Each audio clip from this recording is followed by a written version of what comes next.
Hey guys. Hey. Hey. Good to see everybody back again or hear everybody back. I'm Kelsi. And I'm Tyler. I'm Sarah. She is our guest today, and we're really excited to jump into it with her. But so just to kind of give everybody a reminder, because we're rolling first into everything, this is our Beyond the Label podcast for Hill Country Mental Health and Developmental Disabilities. The focus of this podcast is to bring awareness about mental health and developmental disabilities to the community, share inspiring stories, impacts that we're making in the community, and just bring overarching just general knowledge about mental health education to anybody and everybody who's interested. We are also focusing on promoting our events and just having a good time with this and just helping people understand that you are not your label. And this past May has been pretty dang busy. We've been out and about in our communities. Basically, all of our clinics has participated in a mental health month event. There we go. There's the word. And pretty exciting too. 19 out of 19 of our counties received proclamations for May's Mental Health Month. So that's pretty big and exciting. So thank you to our commissioner courts, judges, all of the elected officials that helped make that happen. And I want to give a personal thanks to all of our wonderful clinics who put on an event and all the hard work and dedication that went to that. You guys are what makes this work worthwhile for the individuals we all serve and for our communities. And we saw so many miraculous things, from a summer carnival all the way down to a Harry Potter themed festival for health and wellness. Yeah, Team Slytherin or House Slytherin. What are you, Sarah? Do you know your house? That's okay. I probably visit all of the houses because I'm very ecumenical. So I would hate to just pick one. That makes sense. Depending on my personality that day. Yeah. What I jive with. We're going to have to edit this part out. So we talked about introducing ourselves, the events. What were we talking about? Harry Potter. Yeah, we were talking about the events for the clinic. And I think we were going to jump into the focus of today's podcast. Okay, yeah. So the focus of today's podcast is we're really wanting to focus on, especially right now with what time period that we're coming up onto, the recent heavy storms that we've all been experiencing through the Hill Country, everything from the constant heavy rainfall to the hailstorms, potential tornado threats, flooding water. And that is the flood response from 2025 up until this point. And that's why we brought on the lovely Sarah to share her role in the disaster response and what we've been doing as Hill Country and her program, the Crisis Counseling Program. Thank you. CCP. And the impact that they've been making in the community. So Sarah, we're going to hand it off to you. Hi. Hey. What do you guys want to know about what we've been up to? First, I want you to tell us a little bit about yourself, because you're an all-around badass and you're just literally somebody I aspire to be. So if you can just tell the audience a little bit about your background, that'd be great. I was born in the 80s. I'm an Aquarius. I enjoy long walks on the beach. But as far as my background and mental health, I kind of got into this work because it wasn't working for me. Joined the military early in 2000s. I was a corpsman, a surgical corpsman. I was at Balboa, did a couple things around California, stayed there for a while. I got into training Malinois while I was there. So dogs are a huge part of my life now. After that, I stayed in nursing and I was a hospice nurse, quality assurance, and just making sure everybody was taken care of. And then I decided to be a therapist, mostly because in the early 2000s, the mental health care for veterans was just not up to par. There was a lot of medications, and we've come leaps and bounds. So I want to give a shout out to the VA. I know we're not perfect, but it's gotten a lot better since then. A lot of new programs are out there, and what else do we do when we know better? We do better. And so I got into neurofeedback was my jam. So I looked at EEGs and QEEGs all day.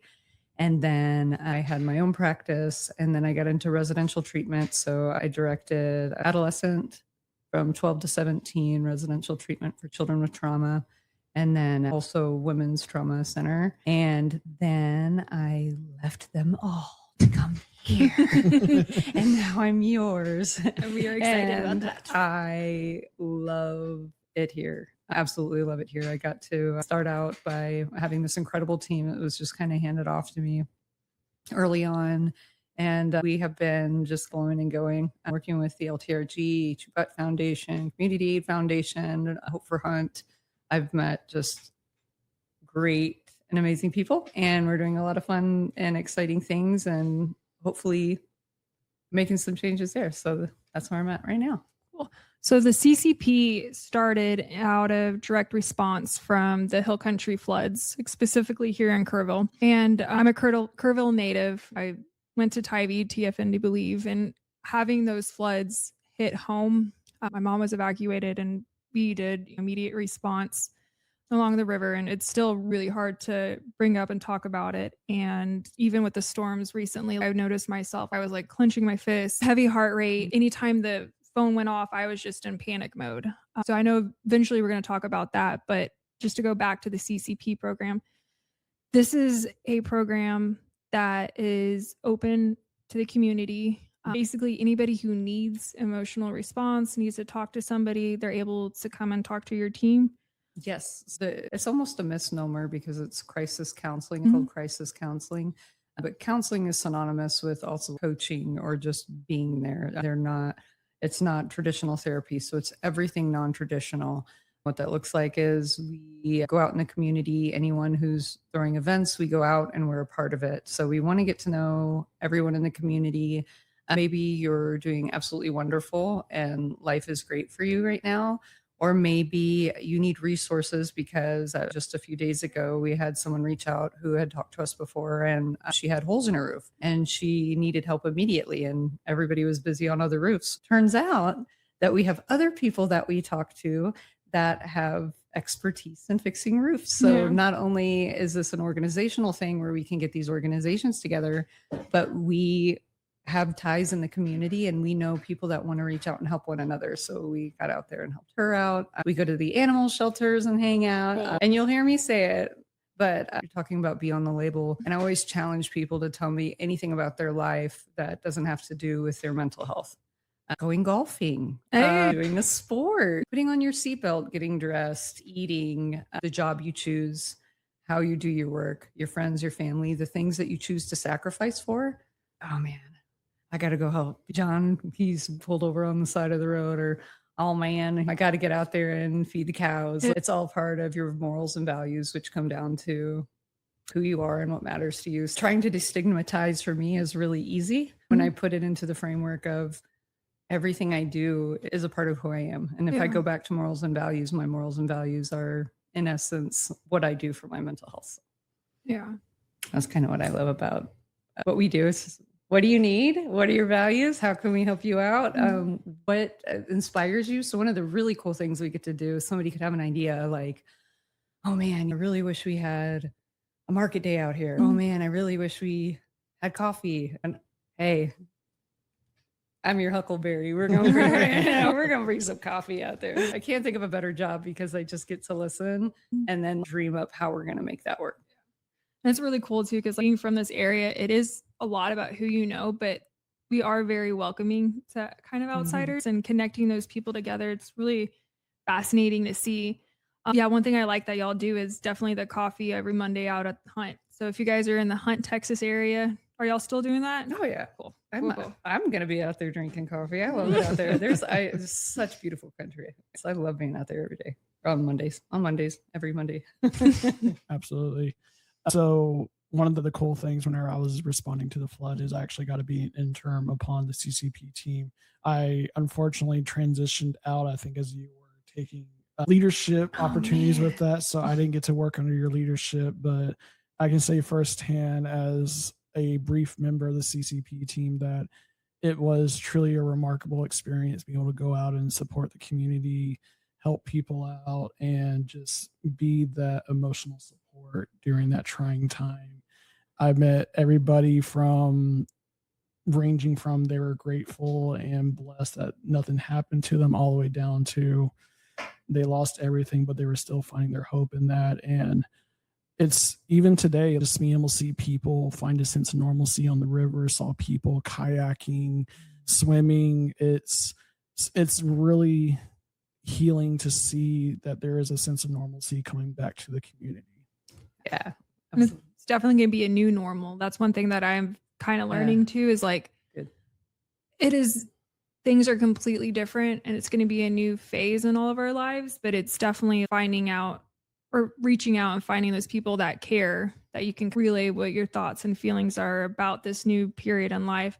So I guess I'm not going to use this as my own therapy session, Sarah, but what would you say to somebody, like, for instance, like I was struggling really hard with the storms the other night. Like, how can I ground myself to kind of think in that logical brain, or what kind of advice would you give to somebody who is struggling with the remembrance date coming up, somebody who's struggling with the onslaught of storms that we're having? Yeah. First of all, you normalize the experience. Of course, your body reacted to that. Yeah. Our brains are built for survival. They don't care if you're happy or not. They don't care if you're having a good day. It is created to keep you safe. And you had an experience where you were very much not safe. And our brain doesn't put everything together and say, okay, let's make it logical right now about what I'm doing. And your brain immediately says, hey, rain, not good. And especially not this time of year. So what you noticed, and you did exactly the right thing, is you were aware. I'm aware that I'm having these responses. I'm breathing heavier. I don't feel comfortable. I'm acknowledging something, and my body was in fear. And what do I do that? I acknowledge it and I validate it. Like, yeah, I was scared. Like, yes, I was scared. My body's responding to this. And then you ground into where you're at in the moment. Am I safe in this moment? Yes. Can you validate that? What do you know right now? I know that I've checked the weather. I know that there might be some rain.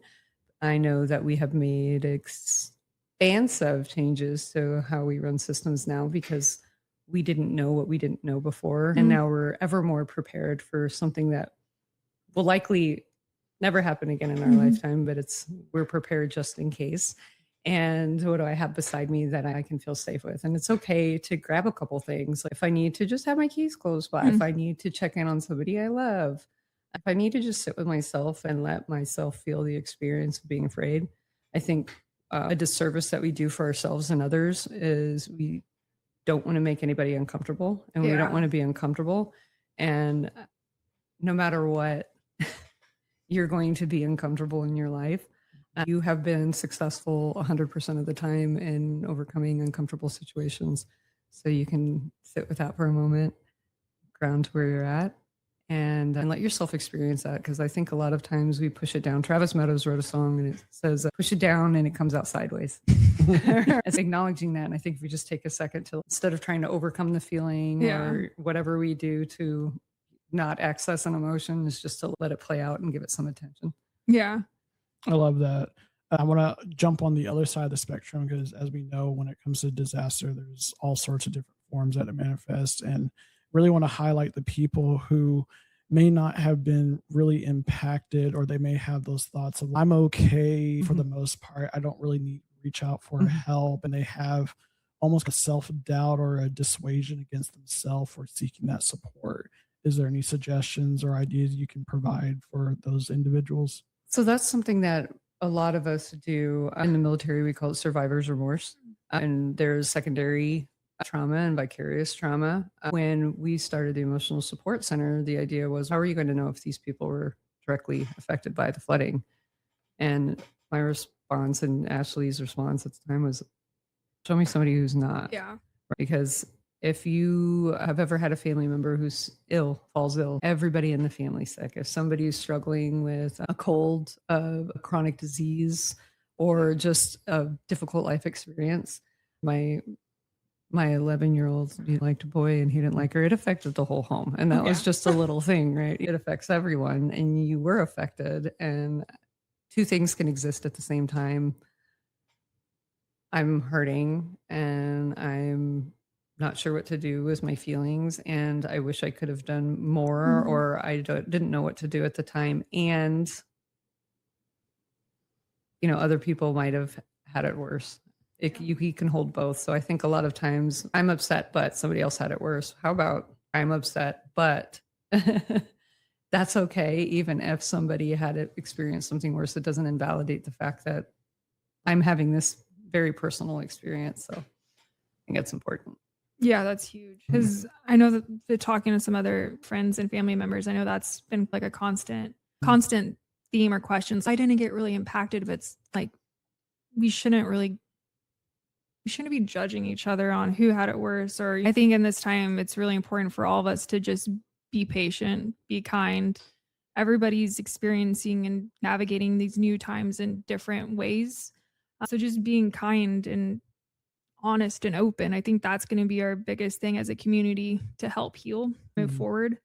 Yeah, that was my little ramble tangent there. I don't know where I was going to end. That's pretty 90% of the folks I talk to are like, I'm fine, but so-and-so isn't fine. So my response is always, let me teach you some tools so that you can help out other people, because it doesn't hurt to ask your questions, because if you have those questions, somebody else does too. And then you're just a vat of resources for other people who may not know what to do, and maybe look less at what I should feel, because you don't get to decide. Yeah. You don't get to decide what your neurological system decides to do. Everything below the neck is subconscious to you, like a sneeze, right? We don't get to decide how our body responds to something, but we're responsible for how we acknowledge it. And that's a choice. And that's actually something that whenever I started my recovery that I learned in peer support, and I don't know what it's officially called, but we refer to it as the autopilot response. Your body reacts to a situation and it goes through this certain routine of dealing with that, and that in reality is not validating that experience, and you're subjecting yourself to just that vicious cycle. And the way you do that is through that acknowledgement and self-awareness. Yeah, 100%. By the time we're 35, our bodies are 95% on autopilot, because we've had a certain amount of experiences. So our brain is like, hey, I got this. I know how you're going to respond to this. I know how you need to respond to this. Last time when we responded this way, it might not have looked so great on the surface, but you're still here. So we're going to try that again. Got 5 more years. I was like, oh, good for you. You're almost an alien. You're almost a robot. I can't wait. Which that scares me though, because my auto response is like, like a squirrel on very high. Trust me too. I've got, I think, 5 or 6 different diagnoses at this point. But you know what? That's okay. That's just uniquely who I am, and that's just a part of my personality. And even though I may wig out at times, it's just who I am, and I've learned to accept that about me. And I think people think sometimes that they need to make these big drastic differences, but we're still neuroplastic, and we can still teach that old dog new tricks. And it's simple little things, because if you put a little bit of expected shock or a new ritual into your experience, it starts opening you up to possibilities, because our brains are probabilities. They're little mathematicians. So it's like the probability of this happening is, but we don't know all the possibilities because we can't imagine all the possibilities. True. So, okay, if you wake up at 7:30 every day, try waking up 5 minutes earlier, 5 minutes later. Try using your non-dominant hand. Get up on the other side of the bed. If you sleep in a certain outfit or you have certain routines, like purposely break your routines. And a simple one is do this, just naturally cross your hands. Yeah. And then take the inside arm and put it to the outside. It's uncomfortable, right? It is. Because we have these like little references. Practice moments of just testing your neurological system, and it will help you gain resilience and understand, like, okay, I can do something different, and maybe I don't know everything that I'm capable of or everything that I am stuck in if I try these new things. I'm gonna call that my little side quests. Just doing something different. I do them in my head all the time. I'm like, what am I making on a side quest? It's for me, it's always cool to listen and hear new coping skills and coping strategies, because they're so universal and so unique. Oh, there's so many cool ones too. And I'm like, there's so many cliche ones. I'm like, oh, that's so boring. Try this. This is exciting. But looking back on individuals I serve, I had this one individual that her coping skill was one of the most coolest I ever heard. And her way of coping was chainsawing. Okay. Just going outside and chainsawing logs, trimming trees. That was her way of finding her serenity. Little oil, little fuel, little smoke, little danger. Get in there. So that begs a fun little question, and we invite anybody who's listening that if you want to post on our YouTube channel or Facebook page a coping strategy you use, but what is some of y'all's favorite coping strategies? Sarah, you go first. My favorite coping strategy? Yeah. Oh, I love to play guitar. I've been playing guitar since I was 16.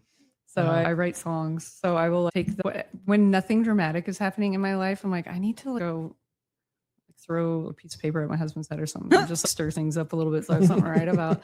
But I love to write. And when I have an experience or somebody says something cool and it's just like a sweet line, I'm like, I'm gonna write a song about that. So I'll have to like write it down. Yeah. But I have to go back to it. I have my little squirrel book because otherwise 45 minutes will pass by and I'm like, I should have been in a meeting 10 minutes ago. I feel that. So that's my difficulty with the ADHD brain. I think we can all understand that. Incredibly, I can get more done in 3 minutes than most people can get done in a day. We're trying to stay on track and not have like all these beautiful little creative files open in my brain because I just get deeply invested in my own imaginations. I get that. It's our superpower though. You just got to tame it. Oh yeah. Yeah. Once you unlock the key, the whole world becomes open to you. Like, use that as a lyric. There you go. Okay. The key. House Okay. of Slytherin. All What's right. yours? Okay. I'm always going to go back to the very first one, and that's music. Whenever I was going through college, and my partner, my wife at the time, she had a really hard time connecting to me because I would always go stonewalling. It's a trauma response that happens, and I got it because whenever I was trying to advocate or explain myself growing up, it was always a shutdown. So whenever I was having a lot of really big emotions and difficulties expressing myself, there came a point where I went out for a walk, listened to music, and there was a song that came across that perfectly encapsulated my thoughts. Came back to her, showed her the song, and she was able to kind of bridge that gap at that time to understand what was going on with me, what I was trying to express. Nice. And from that point forward, it became a really big instrument of helping me build my vocabulary, my communication style, and practice how to communicate to people to where I can better articulate things at times, or if there's a point where my emotions are so heavy and somebody's like, hey, what's going on? I can just be like, listen to this song, you'll understand, and come talk to me. Do you sing the songs? Only in the car alone, whenever I can fully just let the tears, anger, and frustration out. I'll do that to one or two songs, and then I'll do the, all right, I'm good. No. Let's go. We're missing an opportunity there. I feel like if I ever make you mad, you need to be like, on a long and lonesome highway. Or like, the sound. I want to see you start rapping. My heart's in rock. That's where it's at. But yeah, music has always been the one I've gone to. It's the one that has stuck with me, and it's the one I use on a daily basis because there's just so many impactful songs. There's so many good meanings, and it's uniquely to the person. I don't want to say no one listens to the same song, but we all interpret a song in a very different way. It may hold a different representation in our heart, and music's just beautifully neuroplastic. That's what we are, right? It's just a bunch of energy and music. Wet bones. All right. Okay, sorry. So mine used to be hanging out by the river, by water. So my coping strategy has definitely transitioned. So now I'm just, anytime I'm feeling overwhelmed, I just feel like I need to be outside. I need to feel the sun. I need to be around nature. So even at work, if I'm overwhelmed, I'll just pop outside, bask in the sun, and just kind of ground. That's something that helps me really quick.